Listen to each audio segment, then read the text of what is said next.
Hi, ഞാനിവിടെ 3 കാർഡുകൾ വെച്ചിട്ടുണ്ട്. ഈ 3 കാർഡിലൂടെ നിങ്ങളുടെ കരിയറിൽ അടുത്തതായിട്ട് സംഭവിക്കാൻ പോകുന്ന ചില കാര്യങ്ങൾ പറയണം.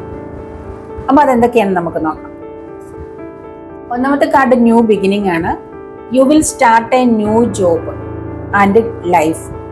അതായത് നിങ്ങൾ പുതിയതായിട്ട് ഏതൊരു ജോലിയിലേക്ക് പ്രവേശിക്കാൻ പോകുന്നു, നിങ്ങൾക്ക് പുതിയതായി ജോലി ലഭിക്കാൻ പോകുന്നു.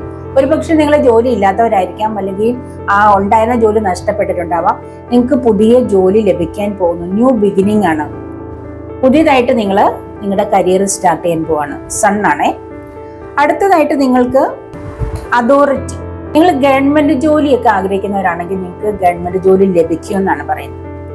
അതോറിറ്റി, അതായത് ഒരുപാട് പേര് ഗവൺമെന്റ് ജോലിക്കായിട്ട് കാത്തിരിക്കുന്നില്ല, നിങ്ങൾക്ക് ഗവൺമെന്റ് ജോലി ലഭിക്കും.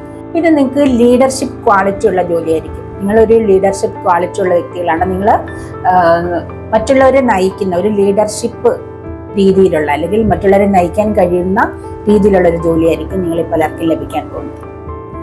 അടുത്തത് പവറാണ് വന്നിരിക്കുന്നത്. നിങ്ങൾക്ക് ഒരു ജോലിയിലും നിങ്ങൾക്ക് ഒരുപാട് നാൾ തുടരാൻ പറ്റുന്നില്ല. ഒരു ജോലിയിൽ നിങ്ങൾക്ക് സ്ഥിരതയില്ല. നിങ്ങൾക്ക് അതെന്താണെന്ന് വെച്ചാൽ, നിങ്ങൾക്ക് നിങ്ങളുടെ ആ ഒരു പവർ വെച്ചിട്ട് മറ്റുള്ളവരുടെ കീഴിൽ ജോലി ചെയ്യാൻ പറ്റില്ല. നിങ്ങളാണ് നിങ്ങളുടെ ആ ഒരു അതോറിറ്റി. അതായത് നിങ്ങൾ സ്വന്തമായിട്ട് ഒരു ബിസിനസ് സ്റ്റാർട്ട് ചെയ്തിട്ട് നിങ്ങളുടെ താഴെ ആളുകളെ ജോലിക്കായിട്ട് വെക്കേണ്ട വ്യക്തികളാണ്. അതായത് നിങ്ങൾ ലീഡ് ചെയ്യേണ്ട ആൾക്കാരാണ്.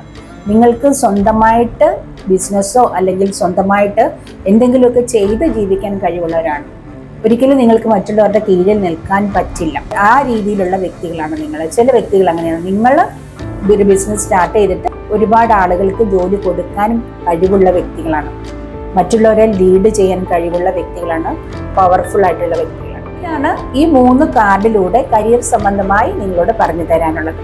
ഇതുപോലെയുള്ള വീഡിയോസ് നിങ്ങൾക്ക് ഇനിയും ആവശ്യമുണ്ടെങ്കിൽ നിങ്ങൾ എൻ്റെ ചാനൽ ഒന്ന് സബ്സ്ക്രൈബ് ചെയ്യണേ. അതുപോലെ നിങ്ങളുടെ ഫ്യൂച്ചർ അറിയാൻ താല്പര്യമുണ്ടെങ്കിൽ വാട്സാപ്പിൽ കോൺടാക്ട് ചെയ്യാൻ മറക്കല്ലേ.